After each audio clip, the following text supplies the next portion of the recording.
أعوذ بالله من الشيطان الرجيم بسم الله الرحمن الرحيم الحمد لله رب العالمين والصلاة والسلام على محمد وعلى آله وأصحابه أجمعين. Assalamu alaikum wa rahmatullahi wa barakatuh to our esteemed speaker and distinguished members of the audience. My name is Safa Ahmed and I am honored to welcome you all on behalf of Fudayl Academy. Fudayl Academy was born from a vision which was steeped in dedication and piety, and it stands as a beacon of light for the Ummah. It was conceived with the noble intention of providing the Muslim community with a collection of profound programs and workshops that resonate deeply with the soul. These endeavors are meticulously designed with the lofty aspiration of effecting a profound transformation within individuals, elevating their character to a state of dignity and honor. Through these endeavors, participants are inspired to dedicate themselves wholeheartedly to seek the pleasure and approval of Allah subhanahu wa ta'ala. Our meticulously curated programs and workshops delve into various facets of personal development, spiritual enlightenment, and moral refinement. At Fudayl Academy, we do understand that the journey towards self-improvement is a dynamic and lifelong endeavor. Hence, our offerings are diverse and cater to a wide range of interests and needs within the community. We invite you to connect with us through our various platforms, such as Instagram page, where you will find a treasure trove of inspirational content, including reflections, quotes, and glimpses into the transformative experiences of our participants.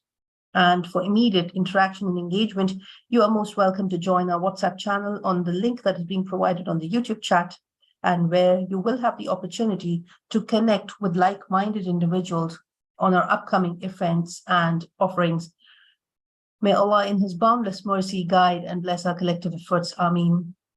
So in this auspicious gathering that will be spanning the weekend, when we are in day 2 of our mental health conference, which is titled Surviving or Thriving While Embracing Mental Wellness, is basically an attempt to be dedicated to the vital intersection of Islamic teachings and mental health.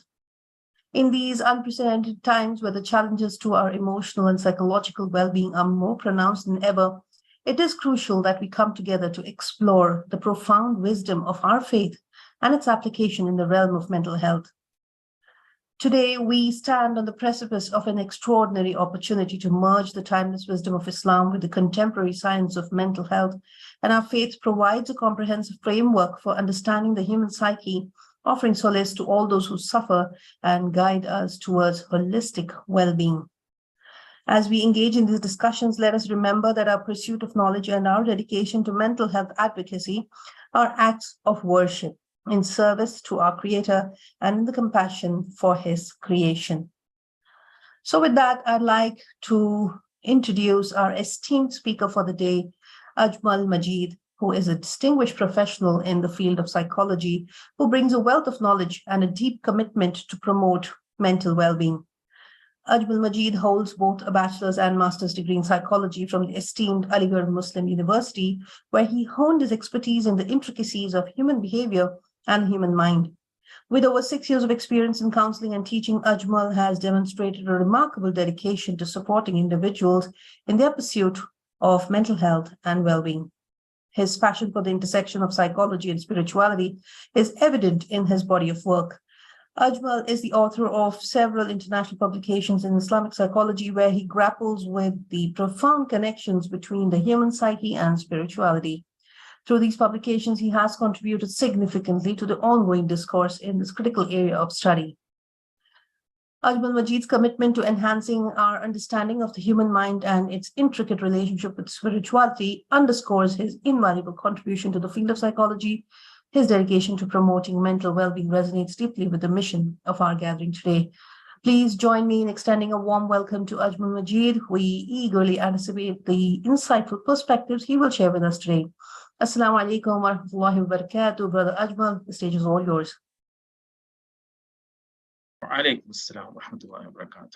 First of all, I'm really thankful to Fudayl Academy for inviting you to be a part of this online mental health conference. And so I'm really happy to be part of this. This has been the second day of this conference. Let us start with my topic. Yes, the effect of Islamic ritual on mental health. Okay, So first of all, when I'm start speaking about this mental health, stress, depression, and anxiety, these are three very common mental disorders or the mental issues that we usually the people are facing nowadays. So let us go through the definition of each three. Okay, so what is stress? Stress is the physiological or psychological. Okay, so understand that what terms physiological or psychological response to internal and external stressors. And stress involves changes affecting nearly every system of the body, influencing how people feel and behave. And let's see what is depression. Depression is a mood disorder that causes persistent feeling of sadness and loss of interest too.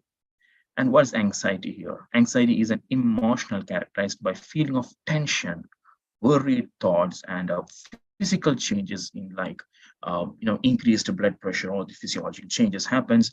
And also the anxiety is considered as a future oriented long acting. Okay, it's a future oriented long acting. I'm bolded that term, I'll come back to that. And a broadly focused on a diffuse threats. Again, I'm stressing on these three. Why? Because people always make the term depression and anxiety, and also other slide you can see the stress and depression. We should understand the difference between all these three. Whenever we feel little sad, we will use the term, oh my God, I'm so depressed. Okay. Whenever we be a little afraid of something, oh my God, I'm so anxious. Or even if you go a little stress also, you will say that I'm so anxious. Or if little goes to little stress also in your daily life, you will say that I'm so depressed. So understand the difference of these three. These three things are very different actually. So in the blue one, it is the first line. You can see the anxiety characteristics. Okay. So here you can see the person suffering from anxiety will feel apprehensive about one's future and feel how troubled thoughts. Okay, so it's about their future and a lot of irrational troubled thoughts they will feel. And what about depression there? The person suffering from depression will feel hopeless. Yes, see the difference. And the future will imagine worst case scenario. Okay. And in the other ways, the anxiety will lead to depression, definitely, and depression can leads to a person to suicide even. And you can see that in anxiety case, the bodily symptoms will occur only after an intense attack. And a huge in depression case, a huge trigger may not be needed to develop characteristics of physical changes. And the patient will often display a flight or fight behavior. So there is a two different way. Either you will escape from that area, or you will go and attack. In the sense you will be involved in that. And their bodies will often look tense and rigid. So physiological changes also you can see in that. And patients will fear, hopeless, drained, energyless, and will experience change in sleeping pattern, appetite, social interaction. So understand what is depression and what is anxiety. Both are very different. So I'm so anxious about the future. What will happen tomorrow? What will happen after a week, after a month? Maybe we'll be start thinking about after a year. Okay, what about my future, my life, my career? And they will start getting anxious about that. That is anxiety. Depression is actually feeling low. You will not feel to do a lot of things like you won't be interested to interact with the people. You won't be interested to go for your job. You will not get proper attention. You won't be much productive. You will feel so low. Okay, so understand this different, and this is a very common thing that people makes a difference between the stress and depression. Okay, let's see.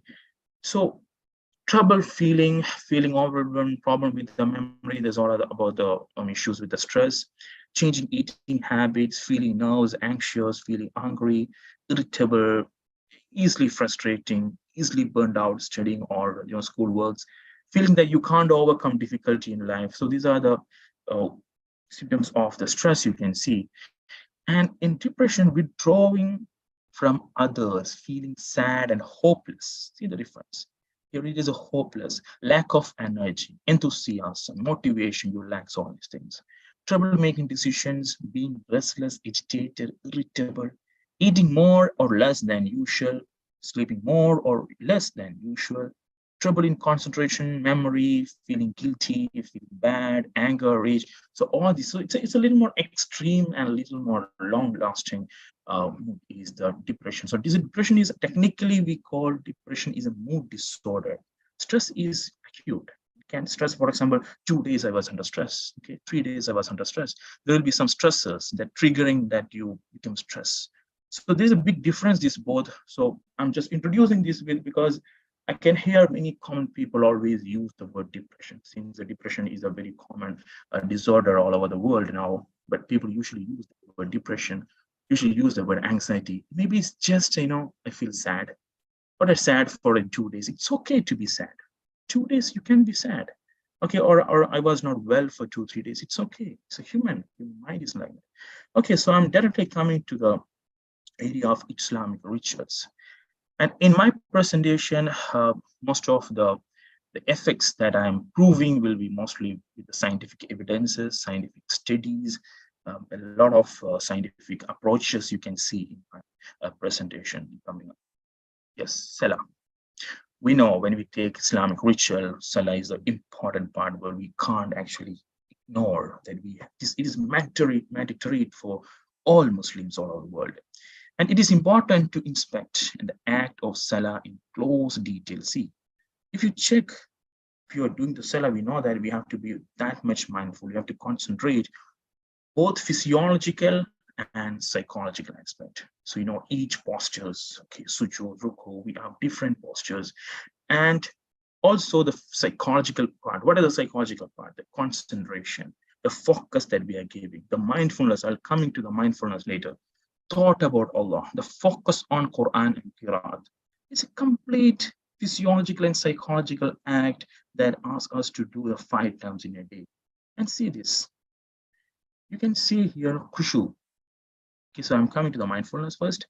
Khushu refers to the taste of mind in Salah when we stand in front of Allah and fully direct to our mind and heart towards Him. Right. So easily we can check, see in psychological terms, we say we can liken this state of mind into a single-minded immersion of oneself with deep focus. That is all about mindfulness, actually.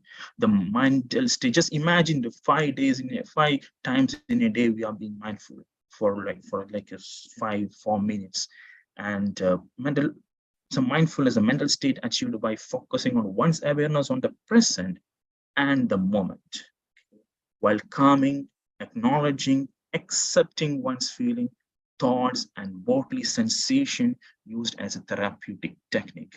So actually it is a form of therapy, the 5 times when you are praying, that you are being in the present. You are present in the moment. I am in the moment. Ignoring all the other thoughts, ignoring all the other aspects from the mind, that 5-6 minutes or that 4 rakat, you are focusing on yourself, your physiological and your psychological. You are giving your whole mind. So there's a lot of benefits for that. And you can see that research evidence, the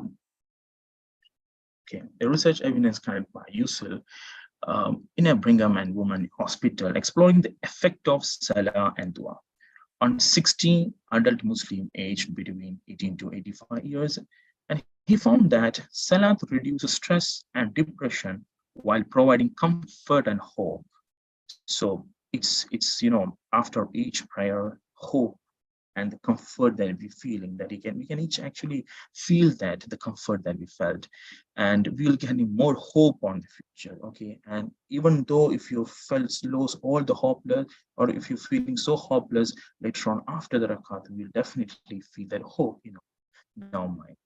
And findings were consistent with prior studies on prior health relationship. Also, studies also revealed that 75% of the participants indicated that Islam was an important factor in their lives. Yes. Now, I'm moving more into the physiological benefits. Okay, so let's think like it's all about the physiological, psychological part. I should be a believer to get all these psychological and physiological benefits. No. See here, there is another study, irrespective of its nature. So what's its nature? You have to believe first, or you have to believe in the Islam, and you have to continue your prayer with all the psychological focus on, and all you have to be a believer first. But let's see here, the studies has proven that Non-Muslim participants merely going through the physical movements of Salah also showed appreciable result from the exercise. The observation is of significant for a comparative analysis of similar approaches from other religion practices. Yes, all religion practices have their own way of benefits they are definitely getting, but it is significant when you're comparing with any other religious practices. So even with those belief also through that physiological actions, okay, I'm technically telling that to that physiological actions, the person is benefiting from that. And I'll show you one slide here. You see, there are some numbers. See, a person, okay, I'll read this. Each Muslim is obliged to perform at least 119 postures every day, at least, okay. And that is the 3,517 postures monthly and 42,840 postures. And you can see a big number in your whole life. That much postures you are practicing in your whole life. So definitely there will be there is a physiological benefits on this Islamic, this ritual, Islamic ritual, right?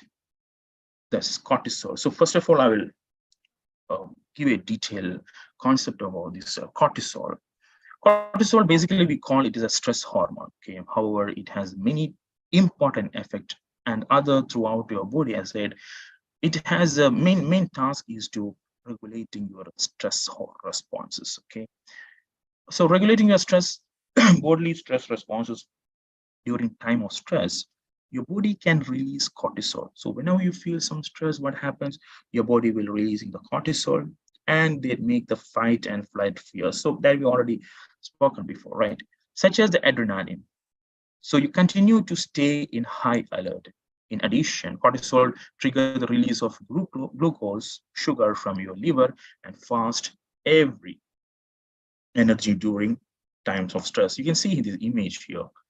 So when the brain felt it's so anxious, the pituitary gland is producing the ACTH, the adrenaline gland will produce the cortisol, and adrenaline, it releases the cortisol in your body.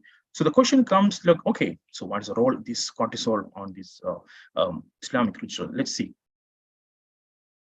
You can see here the cortisol. This is a study. There was a study aimed to investigate the early effect of numbers on stress-related hormone, and the expression of stress reduced. It's just a gene, actually. It's a stress-induced gene such as IL-6 and BDNF. Okay, it has a critical role. Actually, especially this BDNF has a critical role in occurrence of mental illness. So there were 83 healthy women and men who continuously practiced namas, participated in the study. The saliva samples were taken before and after namas. So from the saliva, we can actually test that measure the cortisol and alpha amylase hormone level, digestive enzyme. Also to evaluate the expression of these two genes, and 11 specimens were taken, selected randomly. And see here what happened, there were a significant decrease in the gene expression, okay, after the numbers, and change cortisol and alpha amylase hormones after numbers related to the baseline level change to approach the optimal range after the numbers. So before and after the numbers, they saw a significant difference in the stress level. Right, fasting. Fasting is another important Islamic ritual that we all must follow every year. Yes, let's see here. There's another psychological excuse, I would like to small gap.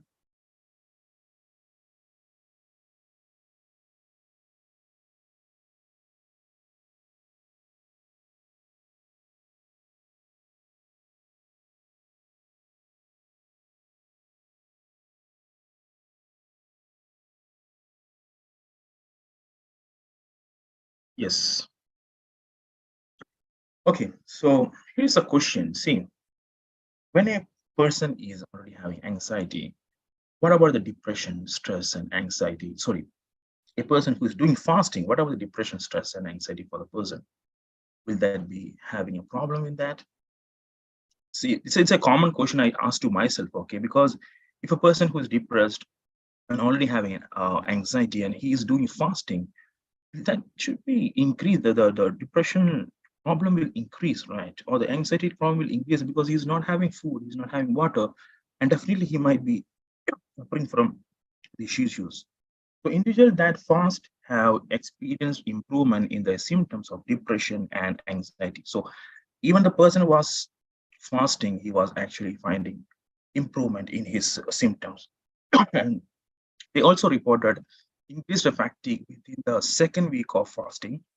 This could be attributed to inducing ketones. So what's the reason for that? It could be due to the ketones mechanism. So actually, in the second week of the fasting, they found that there were the ketones mechanism start happening. So that is an anti-inflammatory effects that causes lower the stress level. So it really helps that. So it can really help the depression and stress and anxiety while fasting.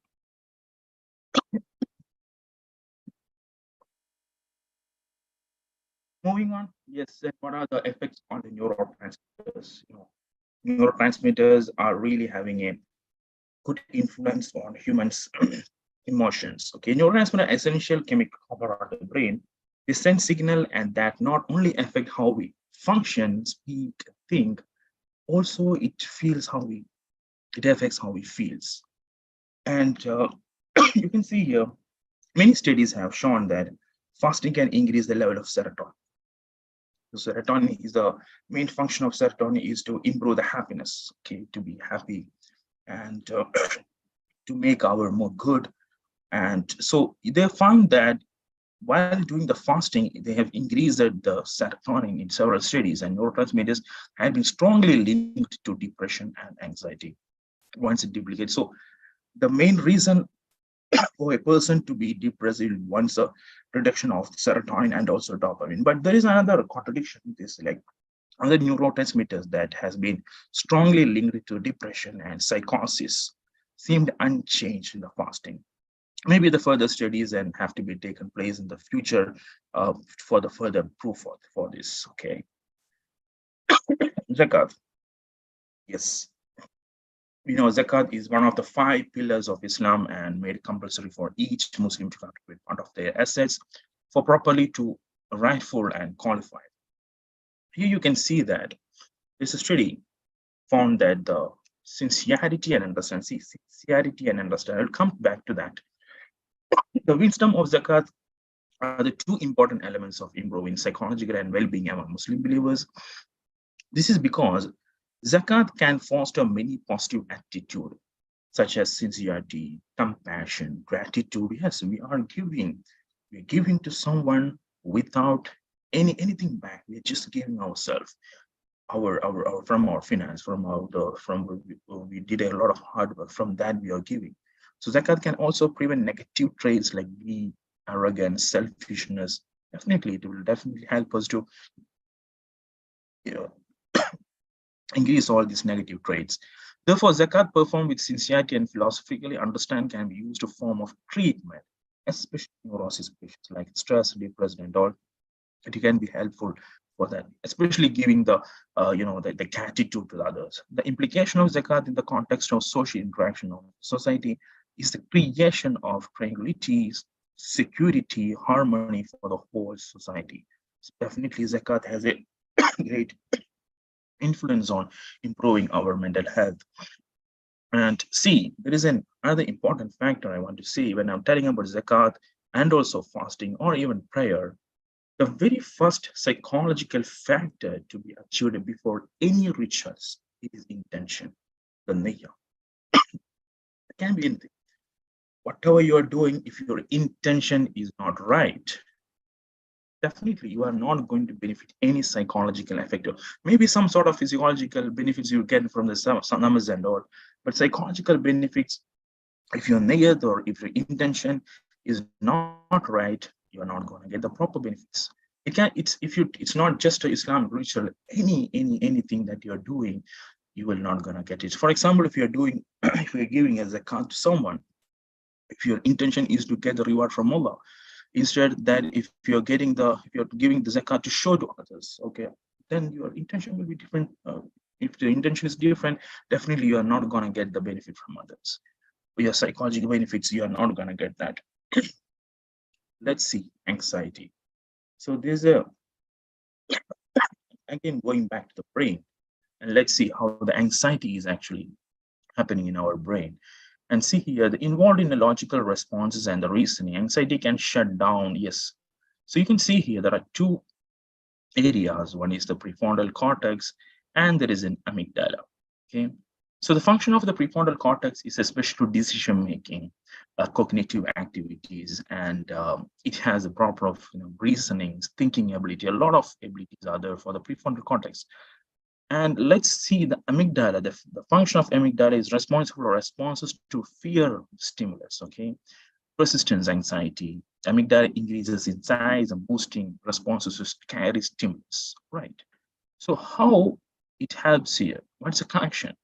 So though about Allah hereafter life, so all the thought about Allah hereafter life, His blessing will help us to calm ourselves and stop worrying about the future. How? That's a question. Because all such thought process, the reasoning, the decision making, the memories, everything is in the prefrontal cortex. So what I'm telling, when you get anxiety, what happens? There's a chances of blockage. Okay, there's a chances of blockage, and the signals will be negative and plus. So the enhances the anxiety, and some is reduces the anxiety. So here, a believer who constantly think about Allah and hereafter life will help him to think logically, rationally, using his beliefs. I'm coming to the beliefs. The next slide, you can see here. So basic in psychology will be very familiar with the word CBT, the cognitive behavior therapy, where there should be a situation to trigger. Once there should be a situation trigger, then how do you believe about that? Then your thoughts will automatically start thinking. So most of us who are suffering from an issue, they will be having irrational thoughts. Okay, that irrational thoughts will lead to a consequence. So first of all, if any issue happen in your life, okay, just imagine something happened in your life, and if your belief, the thought is irrational, then definitely what happened, you will be emotional. It can be sad, it can be anger, it can be any other negative thoughts, thought will come, or as an emotion will come, is a consequence. So here the belief has a big role. If you change your belief from an irrational to a rational level, you can easily change your consequences. Okay, so once anything can happen in a situation that triggers you, any challenges in your life, any problem in your life, no matter if your belief is a rational way, if your belief is about Allah, if your belief is about hereafter life, definitely it's gonna change your whole consequences. It's gonna change your emotion. There's no way that you're gonna be, no way that you're gonna be sad. You're gonna be depressed about that. So this irrational to rational thought mechanism also going to be helping. So you can see here there's a CBT research paper also by Mera and Singh. A cognitive behavior therapy with the Islamic concept was developed by addition of Quranic ayah. So the CBT is there, they are adding the Quranic ayah and also Quranic concepts in the CBT. So these ayah and hadiths were used for cognitive restructuring of the cognitive errors in the patients of anxiety and depression. So it really helps them to reduces the anxiety or depression once they merge, once they included this Quran ayah and hadiths in the prophetic or prophetic hadiths into this technique. So Islamic content in CBT like ayah and hadiths help the client to cognitive reconstructing of their cognitive errors and help in their overcoming the symptoms of anxiety and depression. So CBT, merging the CBT with the Quranic terms, the history, and also will definitely help the improve the cognitive therapy techniques. And here are some references where I took all these researches and studies. So that's all, and thank you very much. I think we got some questions to answer. Jazakallah khairan, brother. Yes, we do have some questions right now, which I will share my screen and we will take it from there.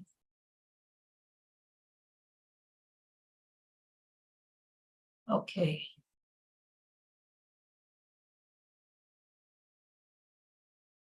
So, all right. The first question is how to overcome anxiety and worry of what's going to happen in the future. Exactly. Yes, that is a very common thing that we always think, like, the anxiety in the future.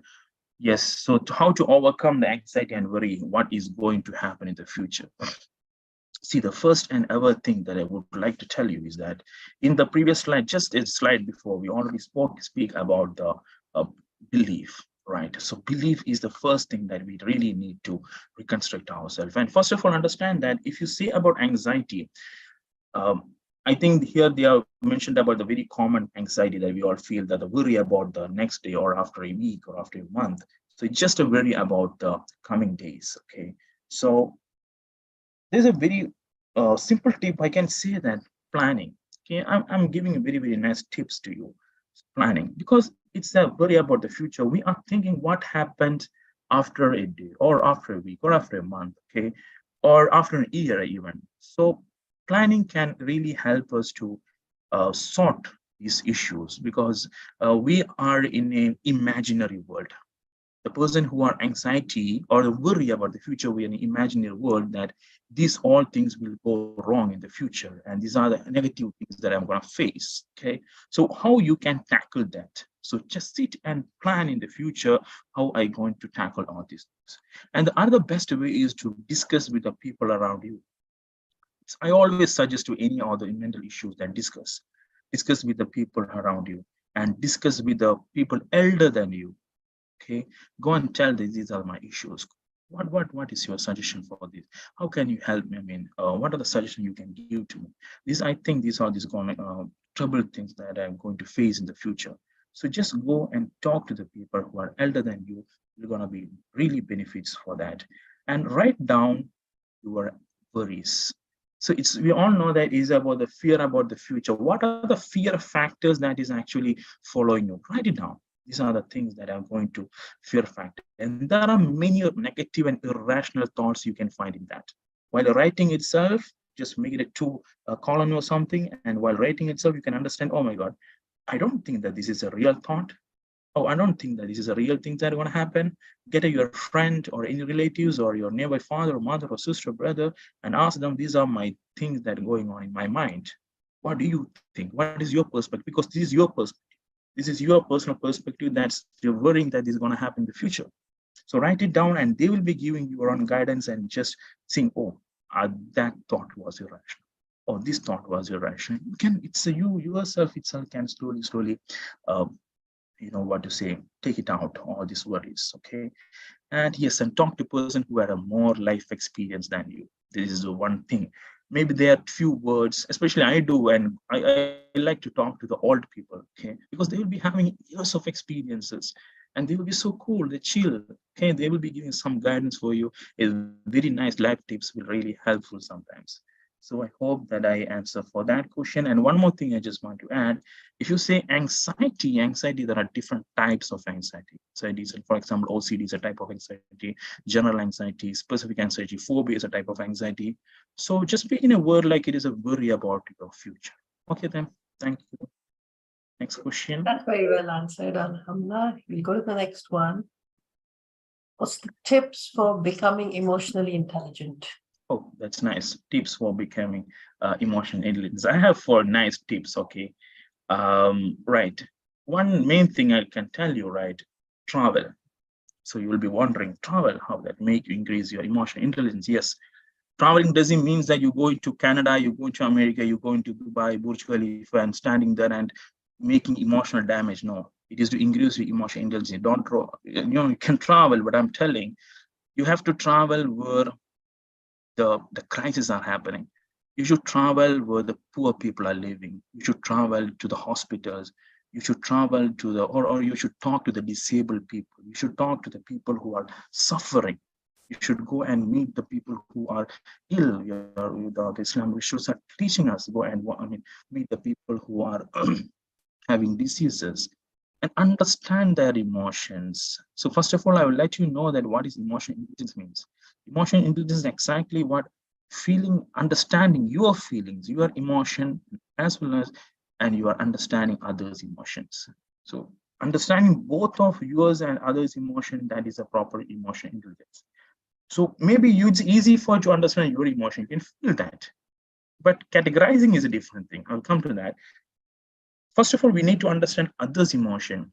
All these strategies, I'm coming back to the strategies, going to the hospital, visiting these people, visiting the people who are crises, observe them, see, talk to them, understand what they're feeling actually, how struggling their lives are. And then we will understand how blessed we are, okay? And keep in touch with the people always. And there are a lot of NGOs. NGOs, within the morning itself, I just got connected with one uh, person who is working in NGO, and they said that they're having a scheme or a plan which is called listeners.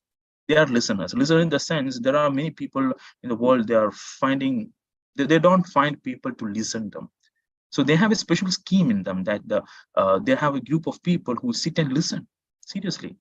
So the depressed people or who's finding a lot of stress and all, they need someone to listen them.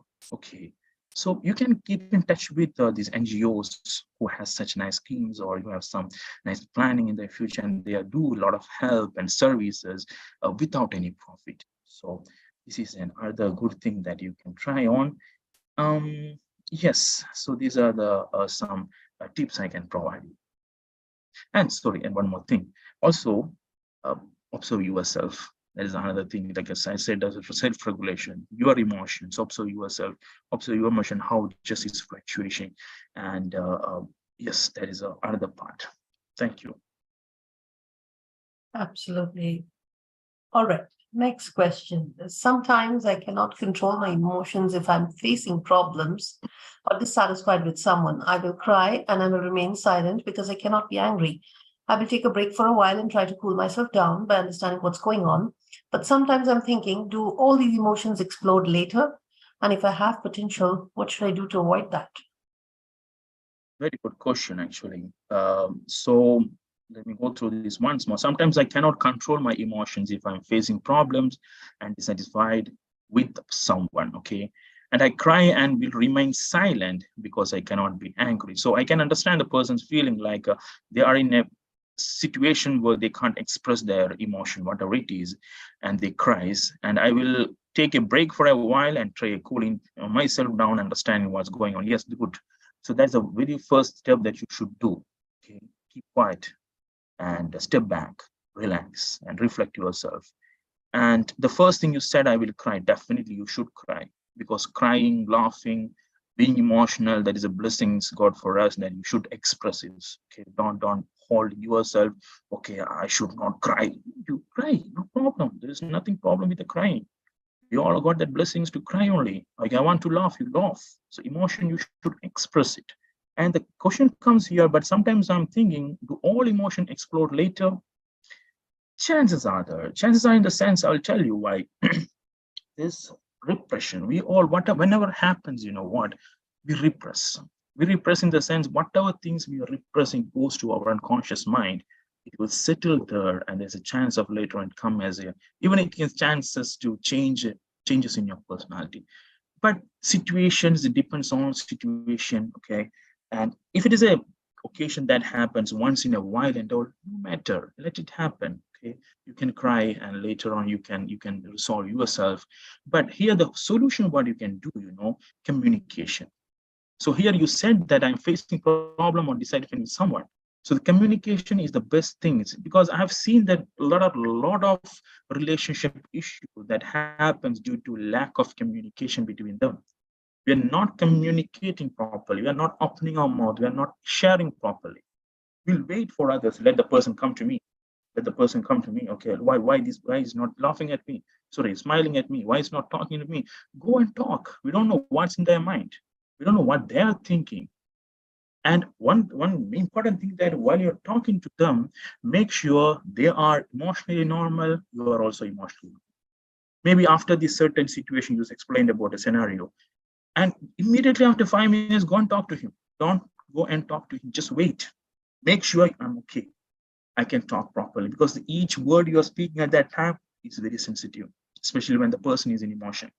When he is, so make sure that the person is very okay, calm, fine.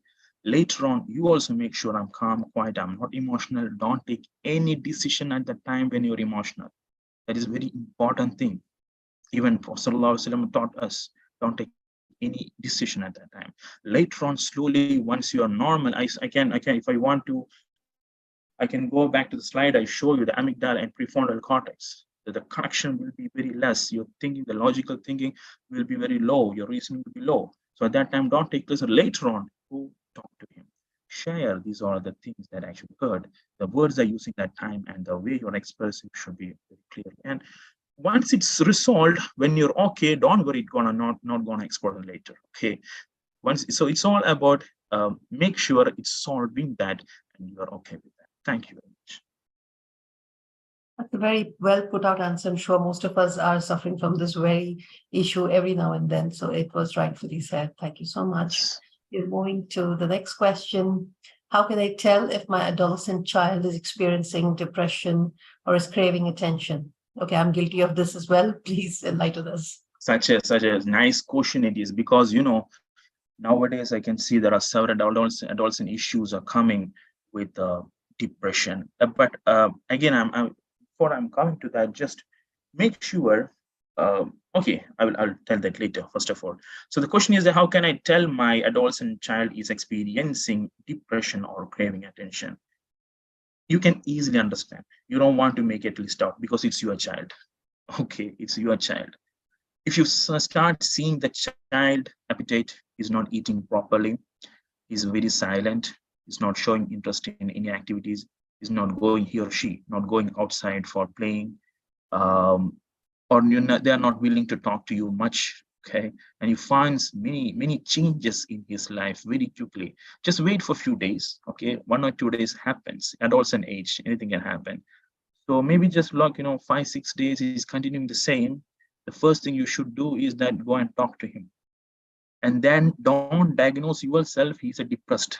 Okay, maybe you will start talking to your husband or your wife or your relative. I think my child is going on depression because he is not talking to anyone, and I heard this depression word everywhere. No, maybe he's under some trouble. Is that also an issue?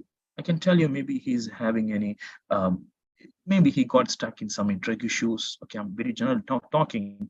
Or maybe he got any relationship problem in school or in the college or wherever he is, or he got any sort of addiction, screen addiction or something, or and what else I can say, that any social relationship issues. So it can be anything, or emotional fluctuation, mood fluctuation. So it can be anything. So just don't immediately go and diagnose yourself like he's a depression. Maybe he just have some problem in your life. Go and talk to him. Go and talk to him and make sure that he's okay. And if he's not opening his mouth, he's completely dull, just check with his friends, his relatives, his cousin who's close with him. Just call him in. I don't know what happened to my son. He's not, or son or daughter. She's not talking to me much. What do you know about this? Okay, how's he's with you? So some maybe some there we can figure out something. Still, he's not better. Go consult a clinical psychology immediately. Okay, that is the next best step you can do. That's it. Thank you. Anything? Next question. Yes. The next question is, how do Muslims deal with the anxiety that surrounds death? Yes, you can see nowadays all over the world in different countries, you can see there are a lot of political issues and war. A lot of things are going on where the Muslims sometimes I feel we all are helpless. Actually, I think a few weeks before, one of my friend, she was also what in trouble because there was a lot of political issues happening in the country, and many deaths are happening surrounding them. See, there are certain times that we have to call, we have to dua, we have to pray, we have to be patient. Where no tips can help. That time, no psychological strategies, no psychological tips will not work. Just imagine, if you go back to Islamic history, you can see that there are times the war was happening, and there are a lot of the struggle they were doing, and their only strategy was the belief, nothing else. At that time, they were not going to psychologists, they were not going for the strategies and implementing the CBT therapy, nothing. Their strategy was belief in Allah, belief in the hereafter life, the heaven. That is the only thing they were having. So there are certain times that we can't do anything because of such a political issues happening in the country. We can't even go out of the door. So in that time, the patience and going back to Allah and be patient for the hereafter life, for the heaven, and you try to reconstruct your thoughts, your memory, and you refresh yourself and go back to Allah. And that is sometimes that is the only thing we can do when every doors are closed, but that door is still open in front of you, that you will be definitely be relieved, you will be happy one day. Yes, inshallah, may Allah grant us a hidayah to always be closer to our deen. I mean, the next one is, okay, yes, the last question for today is, how do you defeat feelings of self-doubt? Yes, that is a very broad question. Okay, so self-doubt, you have to first sort out that what type of doubt. Doubt on what? Doubt on your skill, doubt on your ability, doubt on your talent, doubt on your deen, your taqwa, or doubt on yourself. So what doubt, you have to sort it out. And the first thing what I can suggest, the self-doubt is your perspective. It's from your perception, like what I think about myself. Okay, so you need to take a second eye. You can go to your friends, relatives, or your family members and all. Okay, so you go to them and check, tell them I'm having a self-doubt on this particular aspect. So whatever aspect it is, overall self-doubt one usually happens, I think. Even if it is so, just go and ask that what do you think about me? What do you think about that particular area? Okay, and my self-doubt is this. What do you think? So just get their comment. One or two people who believe you are so close to them. Let's see what's their perception. So it could be very different, maybe. Maybe it's so. What I'm thinking, such type of self-doubt happened from a previous experience. Maybe you lack confidence somewhere. Maybe you got a life experience which is a bad experience, so it's still stuck in you. That made you self-doubt on yourself, whatever aspect it is. So the best way is to go and have a second eye and also do reflect yourself. If you sort out like, okay, this was the reason actually that made me to self-doubt, go back to the reason, reconstruct it. If you can redo it, make the differences in your life, and you create the confidence in your life. So yes, that's it. All right, Alhamdulillah, Jazakallah for those great answers that have been provided. I'm sure our audience is definitely going to benefit from it. And from the session, of course, we have, taken this forward that spiritual rituals can be a guiding light in the labyrinth of mental health. And of course, we need to find serenity in that, because they do offer solace, purpose, and a sense of connection. They allow individuals to tap into their inner strength. So whether it's through prayer or meditation or mindfulness, integrating spiritual practices into one's mental health journey can provide a great sense of balance and healing. I'm sure of that. So Jazakallah khairan, Brother Ajmal Majeed, for that great enlightening session. May Allah grant us the wisdom and insight to navigate through these discussions, and may our collective efforts be a means of illumination for those who seek solace and understanding. We ask Allah to illuminate our hearts with a desire to learn His deen and embark on a journey of knowledge with sincerity, consistency, and noble intentions. سبحانك اللهم وبحمدك أشهد أن لا إله إلا أنت أستغفرك وأتوب إليك. السلام عليكم ورحمة الله وبركاته. عليكم السلام ورحمة الله وبركاته.